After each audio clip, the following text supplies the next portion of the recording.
Hi everybody, this is Anne. We've been doing a lot of hand building projects, making mugs, bowls, and vases. Recently, we've been getting a lot of requests for me to demonstrate how to hand build pottery with lids. I thought I'd give this a try with 3 of my favorite projects. As these are forms that I've already made in other videos, Jim and I decided to gloss over the construction process this time, but don't worry, we'll give you the link to the video if you want to see the extended footage. This first one is based on the triple bud vase that we made in the Template Projects for Pottery video. If you want to see the original vase project, check out the link to the video above. I converted that into a unique cap-lidded container for this experiment. I started the construction process the same as I usually do, with rolling a 1/4-inch slab, ribbing the clay smooth, cutting out the template pieces, constructing the walls, and placing coils into each seam.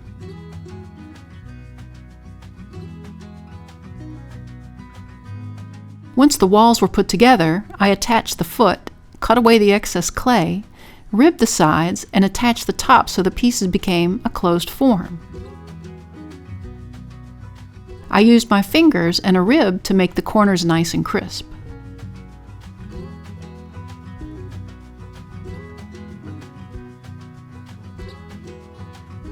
Now on to the cap. I decided how far I wanted it to sit down on the container, and I made 2 templates for an even cut. I lined up the first template to the front and traced just below the template. The second template lines up on the side as a continuation with the first line I traced. I placed it like this and traced it like I did on the front. I repeated the same process on all sides, so the lines flowed evenly all around the piece.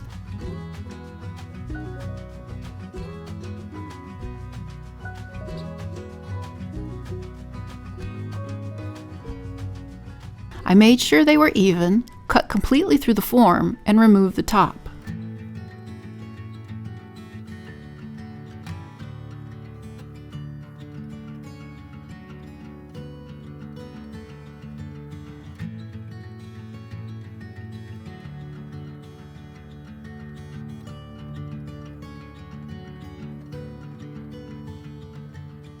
Now's my chance to place coils in the seams at the top section and work that in.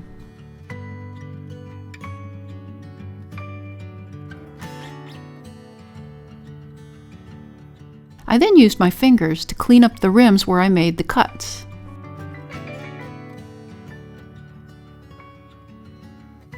My goal is to add a gallery to the piece so the cap can fit down onto it. I rolled a coil and then used a dowel to flatten it out to 1/8 of an inch.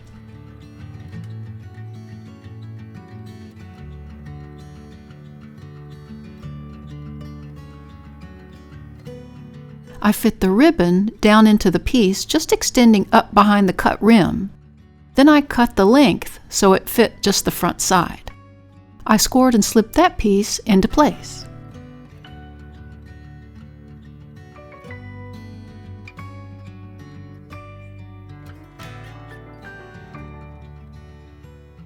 I repeated that process with a flattened coil to the other side. Then I attached the same thing along the curved edges. If I were to do this project again, I would have attached the gallery to the cap part of the piece as opposed to the container section, so I don't unnecessarily narrow the box opening.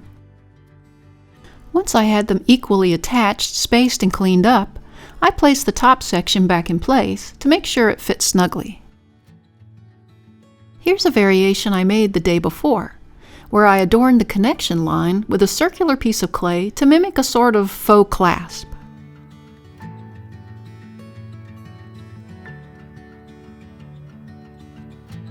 So far, the lid fits snugly and I'm very happy with the unique design, ready for a special gift to be placed inside.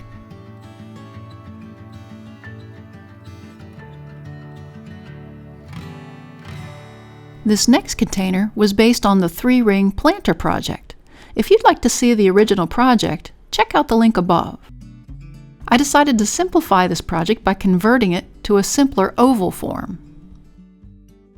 Now I've already constructed the oval box here. For the lid, I cut out an extra oval template piece, making sure that it fit over the rim. Then I let the whole thing dry to a soft leather hard. First I need to make sure the rim of the container is flat and even. I placed the piece on a banding wheel, and Xiem made this handy-dandy measuring guide to help with this process. So thanks, Xiem. So far, so good. I want to bubble out the top of the lid, so while the top piece is lined up over the rim, I began pushing the clay downward in the center, all the way to the rim of the container.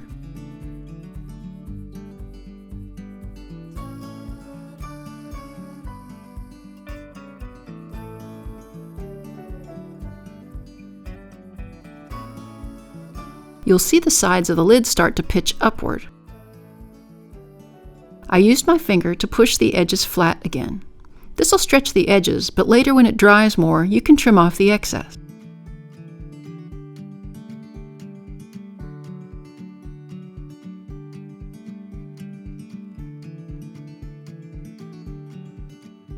When I lifted the lid, you can see the new profile that's been created.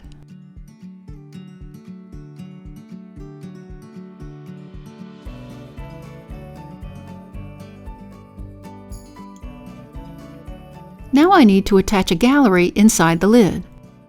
I rolled out a 1/4 inch slab, then cut 3/8 inch wide strips.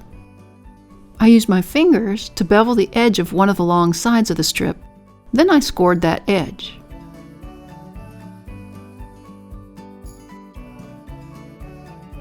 I then scored the inside of the lid, up against where the clay folded down against the rim of the container. Working right on top of the leather-hard piece, I slipped one of the edges and then worked the strip down into the lid like this.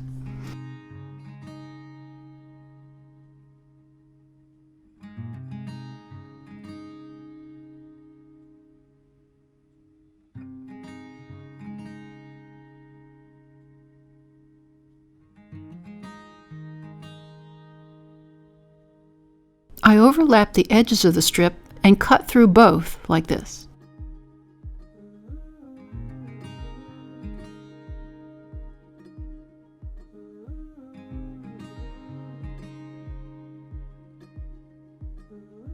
I removed the excess clay, scored the edges, attached them flushly, then worked the gallery into place where I wanted it. Flushly.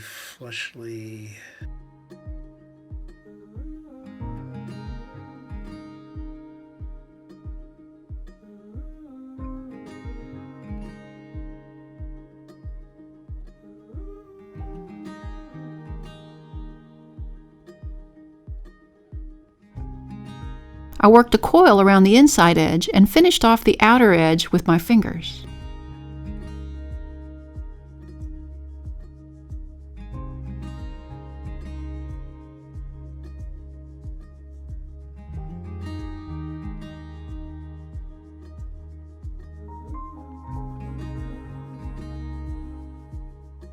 I then placed the lid down onto the pot to see how it fits.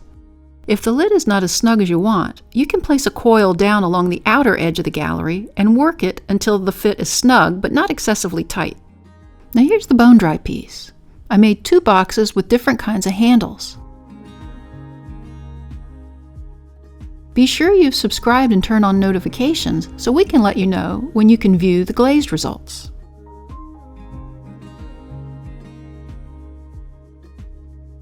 For the last project, I created a unique shaped lid that'll fit down into the gallery along the inner rim of the container.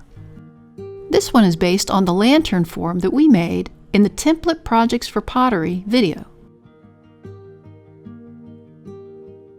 I constructed the form the exact way I did in the video, where I formed and attached the insets to the sides of the walls, then I attached the walls to create the form. I attached a foot, ribbed the sides to create crisp edges, then made sure the rim was flat and even. Next, I constructed the lid for the lantern. I placed the hourglass piece in the center, flanked by 2 of the side pieces with the flat sides out. The first thing I did was to score the 4 edge points of each piece. I gently curved the hourglass piece so the edges were flush with the edges of the side pieces, and then I attached them along the 4 points.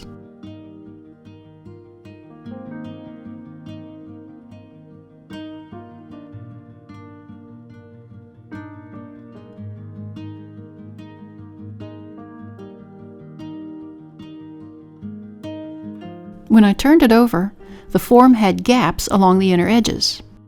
I took the last two template pieces and fit them along the edges so they would cover those little windows.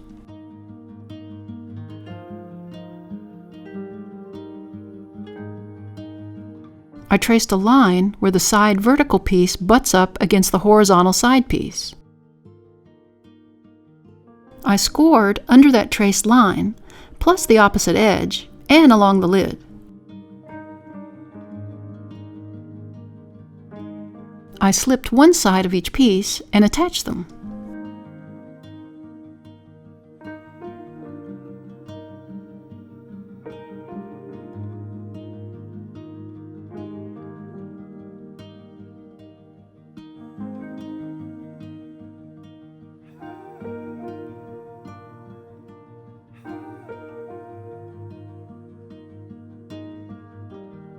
I rolled coils and worked them along the inner seam.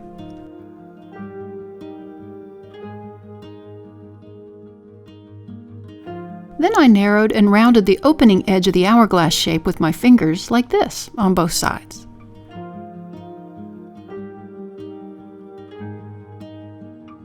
I then cut away the excess clay of the side pieces so they fit flush together.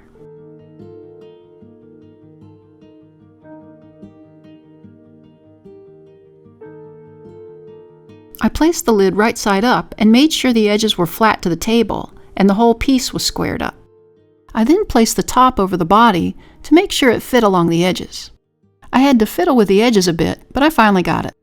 Like I did for the other projects, I cut flat clay strips for the gallery. I cut them into 4 smaller strips to fit flush along the inner edge.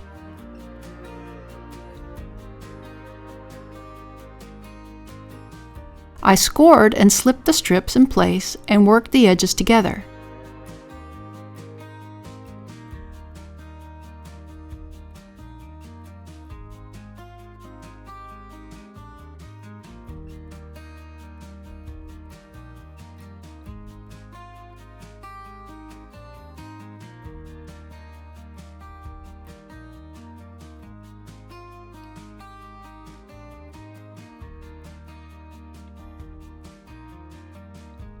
I placed the lid back down over the opening to make sure I didn't distort anything while I attached the gallery. Then I let the piece dry to leather hard. Next I took the lid off the pot and cut the fins away from the hourglass curved piece on both sides. I was careful to make as clean of a cut as I could.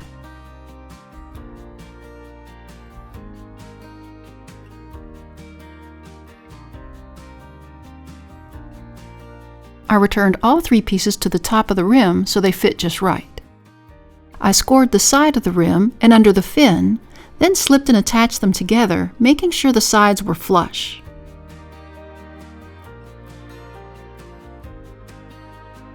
I repeated this for the opposite side.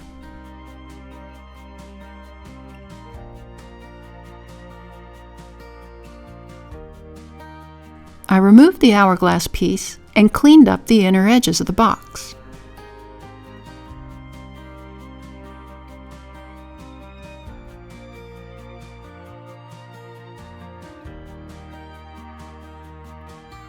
I then cleaned up the edges and bottom of the hourglass piece. I replaced the hourglass piece, making sure it fit as snugly as I could. As the piece dried, I squared up the sides, cleaned the edges, and made sure the fit of the lid was snug and tight. Now here's the bone-dry piece that I painted with underglaze.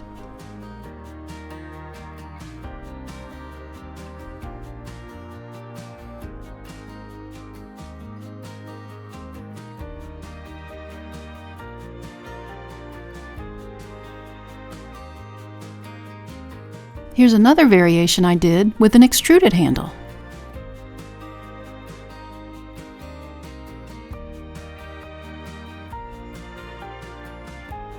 If you enjoyed this video, please like, share, and subscribe to our channel. See you next time in the studio.